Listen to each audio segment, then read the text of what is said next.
ध्येयं सदा परिभवनभीष्टदोहम् तीर्थास्पदमशिवविरञ्चिनुतं शरण्यं भृत्यार्तिहं प्रणतपाल भवाब्धिपोतं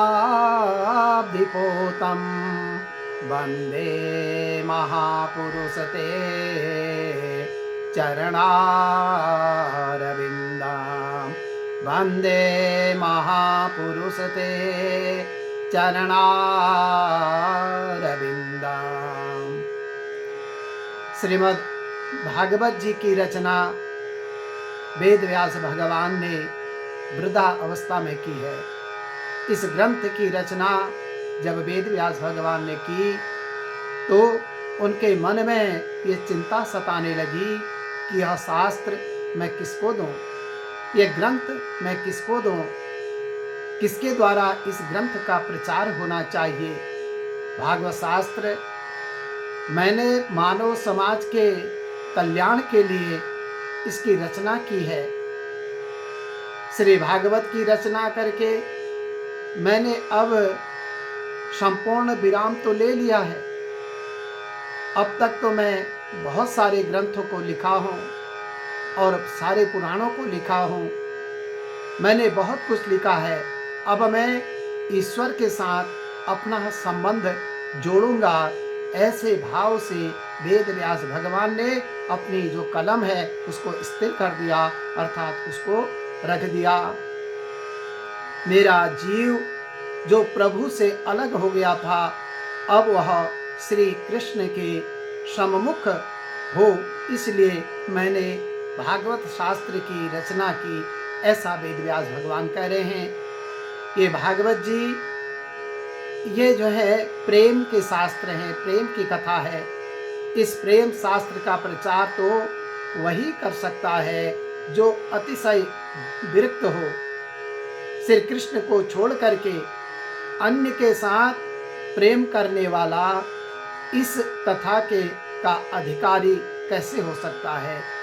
जिसका भगवान कृष्ण के साथ, मेरे प्रभु के साथ अगाध प्रेम हो, वही इस ग्रंथ की कथा को कर सकता है और वही इसका प्रचार कर सकता है।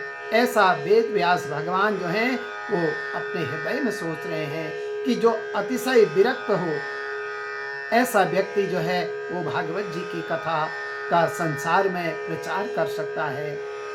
संसार सुख भोगने के बाद तो बहुत को वैराग्य आता है, लेकिन जो जन्म से ही वैरागी हो, जिनका जन्म से ही जिनको वैराग्य प्राप्त हो गया हो, या जिन्होंने जन्म से ही वैराग्य को ग्रहण कर लिया हो, अपनाया हो, ऐसा कौन मिलेगा।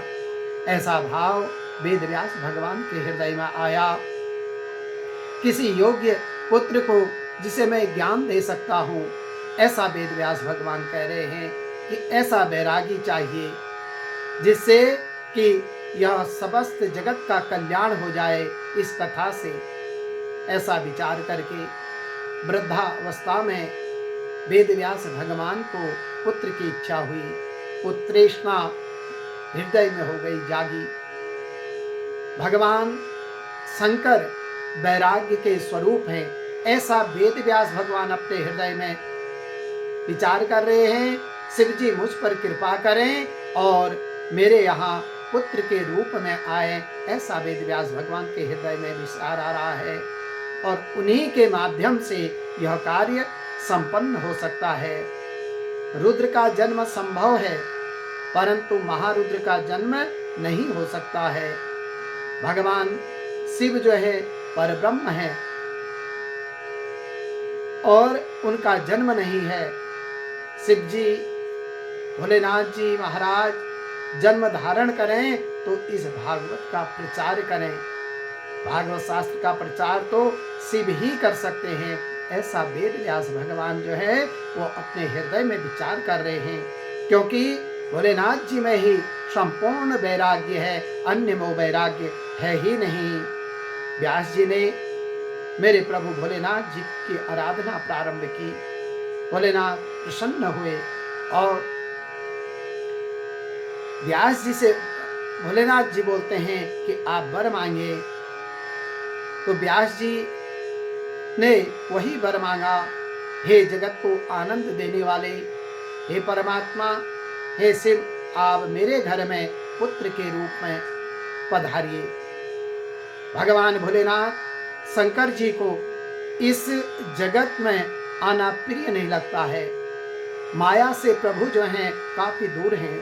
संसार में आने पर भोलेनाथ समझते हैं कि माया जो है वो गले में लग जाती है। जिस प्रकार से कोयले के खदान में हाथ पैर पड़ने के बाद हाथ पैर काले हो जाते हैं, इसमें कोई संदेह नहीं है।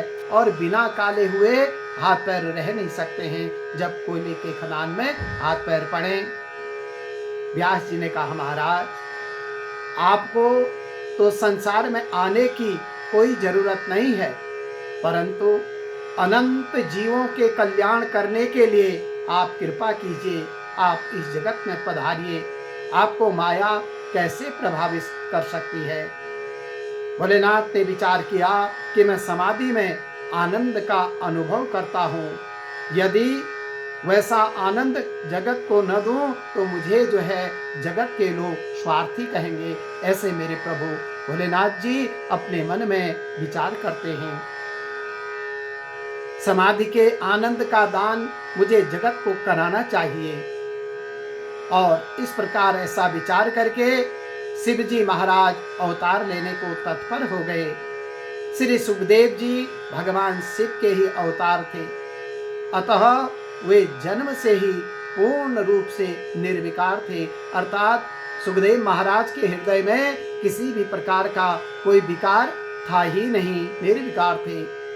जो जन्म से विरक्त हो वही 16 आने बैरागी है, ऐसा शास्त्रों में कहा गया है। और ज्ञानी पुरुष माया का संग नहीं रखते हैं। ज्ञानी पुरुष माया से सदा असंग रहते हैं, माया से सदा दूर रहते हैं और दूर रहने का प्रयत्न करते हैं। अतः वैष्णव भक्त जो है माया में भी मेरे प्रभु कृष्ण का अनुभव करते हैं। श्री सुखदेव जी की जन्म की पुराणों में और भी अन्य कथाएं हैं। श्री सुखदेव जी 16 वर्ष तक माता के गर्भ में रहे।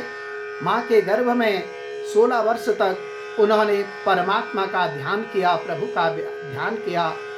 वेद व्यास भगवान ने पूछा, हे पुत्र, तुम बाहर क्यों नहीं आते हो? सुखदेव महाराज बोलते हैं कि मैं संसार के भय से बाहर नहीं आता हूँ। इस संसार का मुझे बहुत भय लगता है, मुझे माया का भय लगता है। इस पर द्वारिकाधीश ने आश्वासन दिया कि हे सुखदेव, तुमको मेरी माया जो है वो कभी नहीं सताएगी, मेरी माया तुमको लग ही नहीं सकती है। श्री सुखदेव जी महाराज माँ के गर्भ से बाहर आए। श्री सुखदेव जी की ब्रह्मनिष्ठता, उनके वैराग्य, अलौकिक प्रेम लक्षणा भक्ति को देख करके व्यास जी भी श्री सुखदेव जी को सम्मान देते हैं। और जन्म लेते ही श्री सुखदेव महाराज वन की ओर को जाने लगे। उनकी माता आरुणी या बाटिका, जो भृगु ऋषि की पुत्री जाबाली की पुत्री है, वह कहती हैं कि प्रार्थना करती हैं कि मेरा पुत्र जो है निर्विकार ब्रह्म स्वरूप है, जो हमें अतिशय प्रिय लगता है, उसे रोको रोको, इसे जाने मत दो। वेद व्यास भगवान अपने पुत्र को समझाते हैं और अपने पुत्र से कहते हैं कि हे पुत्र, तुम इस संसार को छोड़ करके ऐसे वन को मत जाओ, तुम्हारा अभी कोई संस्कार हुआ ही नहीं है। तो सुखदेव महाराज कहते हैं कि मुझे संस्कार से क्या लेना देना। सुख कहते हैं कि जो विकार युक्त है उसका संस्कार होता है, मुझ में तो कोई विकार है ही नहीं, मैं तो निर्विकार हूँ, इसलिए मुझे कोई संस्कार की आवश्यकता है ही नहीं। केवल भागवत धर्म ही मेरा धर्म है, केवल ईश्वर धर्म ही मेरा धर्म है, ऐसा सुखदेव महाराज अपने पिता से कहते हैं। और व्यास नारायण जो हैं, व्यास जी महाज्ञानी थे, फिर भी पुत्र के पीछे दौड़ रहे हैं।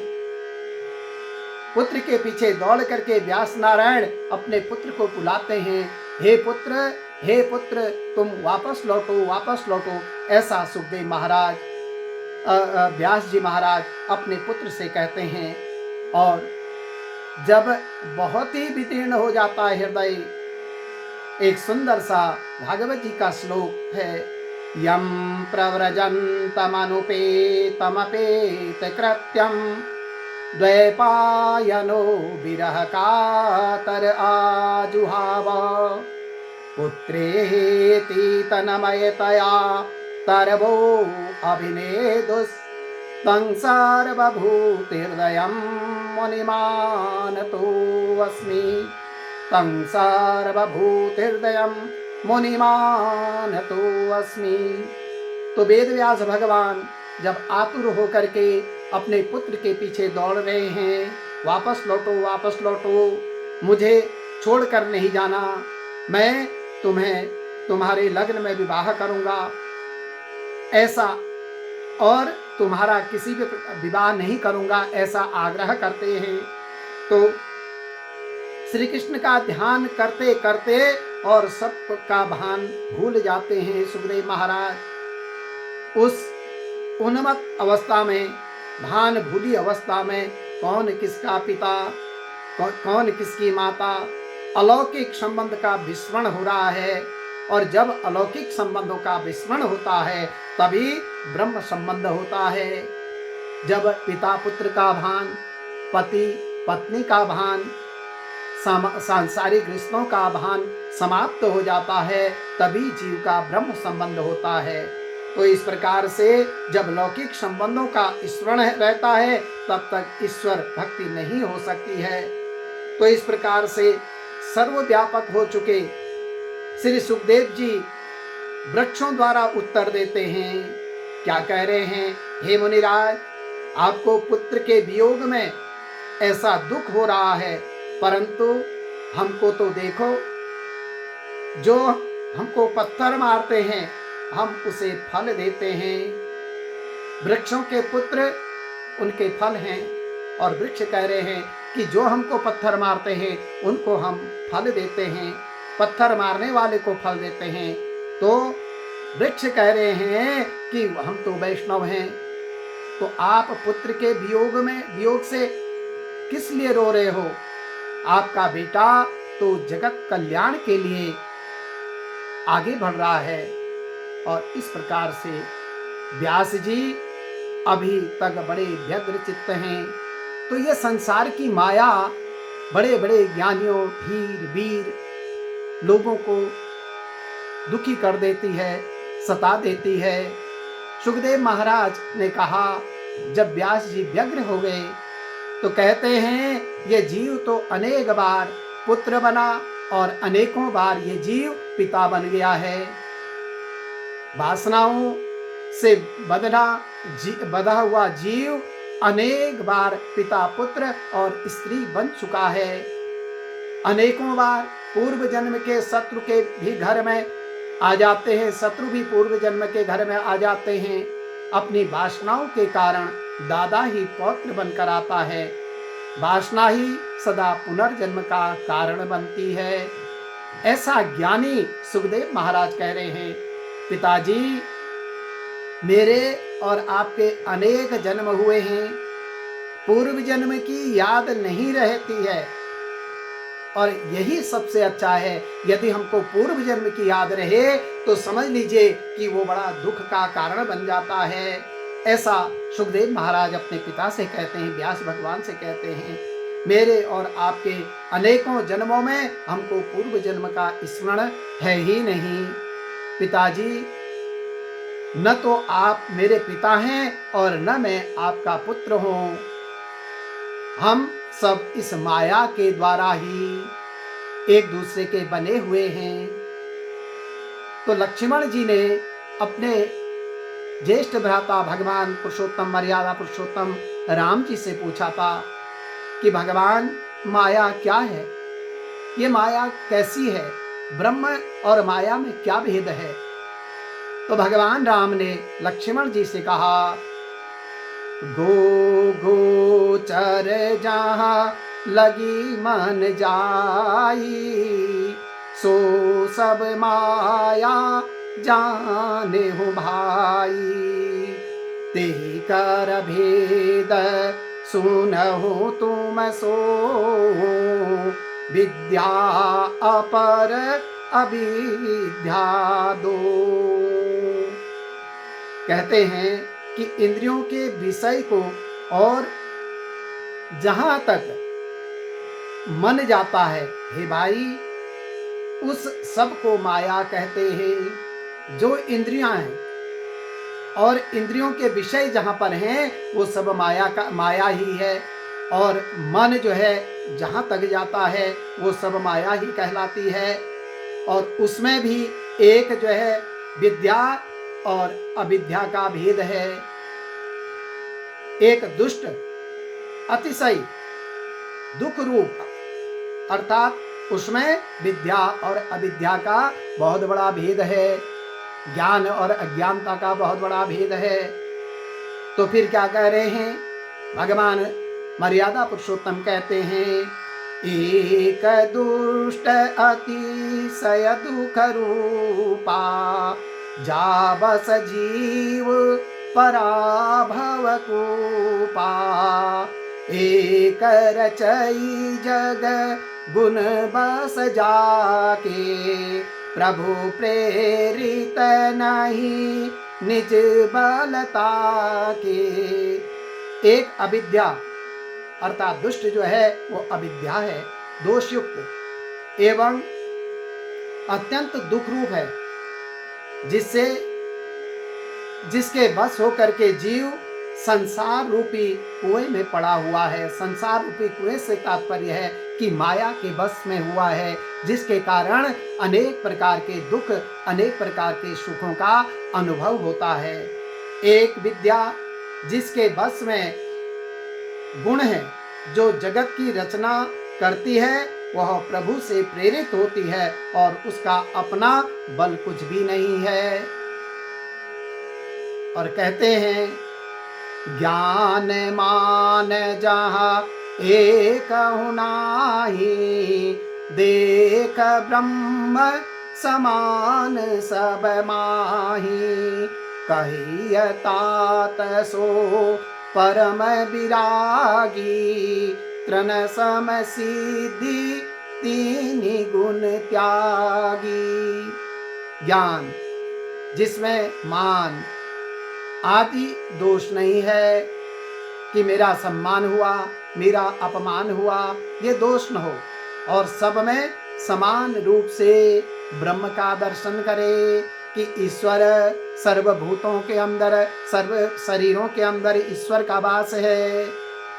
ऐसा ब्रह्म का दर्शन करे, वह परम वैराग्यवान है कि सर्वत्र जिसको ईश्वर का दर्शन होता है वही ज्ञानवान वैराग्यवान है, जो सारी सिद्धि एवं तीनों गुणों को तिनके के समान समझता है। सिद्धियां उसके लिए कुछ नहीं है।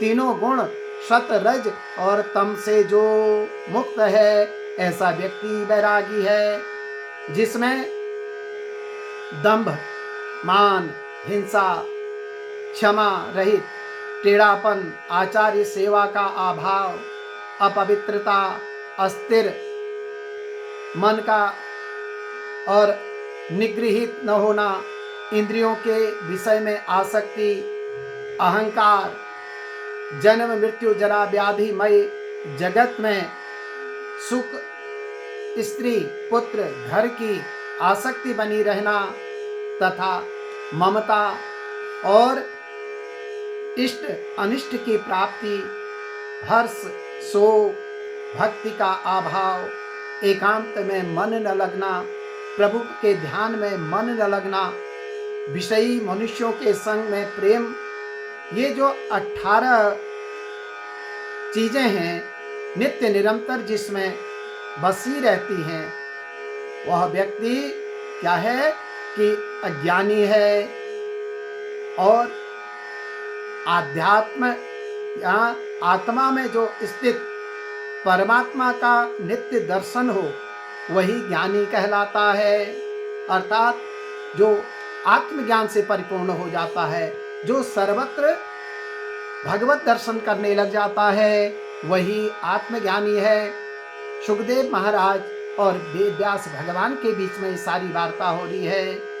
भगवत गीता के 13 अध्याय के 7वें श्लोक में भी कहते हैं, महाभूतान्यहंकारो बुद्धि अव्यक्तमेव च इंद्रियाणि दशेकं च पंचेन्द्रियगोचरा इच्छा द्वेषः सुखं दुःखं संगाता चेतना धृतिः एतत् क्षेत्रं समासेन सविकारमुदाहृतम्। तो भगवद गीता में भी कहते हैं पंचभूत, जिसमें अहंकार, बुद्धि, अव्यक्त, तीनों गुण सत रज और तम, 10 इंद्रियां तथा मन और 5 इंद्रिय विषय कौन से हैं? इच्छा, द्वेष, सुख, दुख, संघात, आघात, जीवन के लक्षण तथा धैर्य, इन सब को संक्षेप में कर्म का क्षेत्र तथा उनकी अंतः क्रियाएं जो हैं वो विकार कहते हैं। यही विकार हैं। शरीर इन समस्त तत्वों की अभिव्यक्ति है। इन्हीं तत्वों से शरीर बना है। शरीर की अभिव्यक्ति ही इन तत्वों से होती है। और इस शरीर में 6 प्रकार के परिवर्तन होते हैं। कौन कौन से परिवर्तन हैं? इसका उत्पन्न होना, इसका बढ़ना, इसका स्थिर होना, फिर संतान उत्पत्ति करना, फिर इसका क्षीण होना और उसके बाद शरीर का समाप्त होना। ये शरीर के ये 6 गुण हैं और ये 6 परिवर्तन इस शरीर में संपूर्ण जीव के होते हैं। अतः क्षेत्र अस्थायी है और भौतिक वस्तु है। क्षेत्र का तात्पर्य यहाँ पर शरीर से है। ये शरीर अस्थायी है और ये भौतिक पंचतत्व शरीर है। लेकिन क्षेत्र का जो ज्ञाता है, क्षेत्रज्ञ, इसे भिन्न है। परमात्मा इस शरीर से भिन्न है। और कहते हैं कि जब पिताजी परमात्मा असुरों की 7 पुरियों को ध्वस्त करते हैं। कौन से हैं? कर्मणा विमो नासिके चक्षणी मुखम, अर्थात कौन कौन से? 2 कान, 2 नासिका छिद्र, 2 आंख, 1 मुख। ये 7 जब वैश्विक वृत्ति के होकर के मनुष्य का स्वयं ही पतन की ओर चला देते हैं। जब हम सांसारिक मनुष्य इन 7 द्वारों को कहाँ संसार के विषयों में ले जाते हैं तो इनका पतन हो जाता है। ये तो असुरों की 7 पुरियां बन जाती हैं, राक्षसों की 7 पुरियां बन जाती हैं। अर्थात ये असुरों के नगर या दुर्ग बन जाते हैं, क्योंकि इन्हीं के द्वारा, आंख के द्वारा, कान के द्वारा, नाक के द्वारा और मुख के द्वारा ही समस्त पाप कर्म उत्पादित और होते हैं। जो मनुष्य कर्मशील होकर के अपना पूर्ण निष्ठा एवं तत्परता से पालन करता हुआ बुराइयों और हिंसात्मक भाव से दूर हो जाता है और बुराइयों की हिंसाओं से दूर हो जाता है, तब प्रभु उसके लिए इन असुरों के साथ युद्ध करते हैं और समस्त असुरपुरियों को ध्वस्त कर डालते हैं। अर्थात समस्त उसके कष्ट स्वयं ही समाप्त हो जाते हैं। तो इस प्रकार से सुखदेव महाराज कह रहे हैं कि हे पिता, ये जो जगत है, ये जगत माया का है। इस जगत में माया से तो दूर होना चाहिए। सुखदेव महाराज कहते हैं इस प्रकार से रास्ते में, मार्ग में आगे को बढ़ जाते हैं और नर्मदा तट पर आते हैं। सुखदेव जी ने कहा, नर्मदा के किनारे पर इस तरफ पिता मैं बैठता हूँ और सामने के किनारे पर आप विराजिए। पिताजी, अब मेरा ध्यान छोड़ करके आप जो है प्रभु परमात्मा का ध्यान करो, गोविंद का ध्यान करो, केशव का ध्यान करो, मेरे प्रभु कृष्ण का ध्यान करो। जो परमात्मा के पीछे पड़ते हैं वो ज्ञानी है। पैसे के पीछे मत पड़ो, परंतु परमात्मा के पीछे पड़ो। भागवत की कथा सुनने के बाद आप भी परमात्मा के पीछे ही पड़ोगे कि नित्य निरंतर मेरे प्रभु के ही बारे में स्मरण आएगा, प्रभु के ही बारे में विचार आएगा और अपने प्रभु के विषयों के बारे में कि मेरा परमात्मा कैसा है, मेरा गोविंद कैसा है, हमें अपने प्रभु की भक्ति कैसे करनी चाहिए, तभी कथा श्रवण सार्थक होगा। यह नर जो नारायण के पीछे पड़े तो ये नर जो है वो कृतार्थ होता है। व्यास जी अपनी पत्नी को समझाते हैं कि यदि सुखदेव महाराज तुम्हें अतिशय प्रिय हैं तो इस अंतर्यामी को उनको अर्पण कर दो, परमात्मा को सुखदेव को अर्पण कर दो। जो हमें अतिशय प्रिय लगता है वही तो हमको प्रभु को देना चाहिए, और जो हमको प्रिय लगता है वही मेरे प्रभु को भी प्रिय लगता है। ऐसे सर्वभूत हृदय स्वरूप मेरे सद्गुरु सुखदेव जी के चरणों में हम सभी को बारंबार वंदन करना चाहिए। और इस प्रकार से सूत जी महाराज ने सुखदेव महाराज के को बारंबार प्रणाम किया और तब भागवत जी की कथा उन्होंने प्रारंभ की। अर्थात वो सुख जिन्होंने महाराजा परीक्षित का संपूर्ण रूप से कल्याण कर दिया और माया से मुक्त होकर के ईश्वरत्व को प्राप्त हो गए, उन सुखदेव महाराज जी की ये कथा है। गोविंदाय नमो नमः, नारायणाय नमः, केशवाय नमः, माधवाय नमो नमः।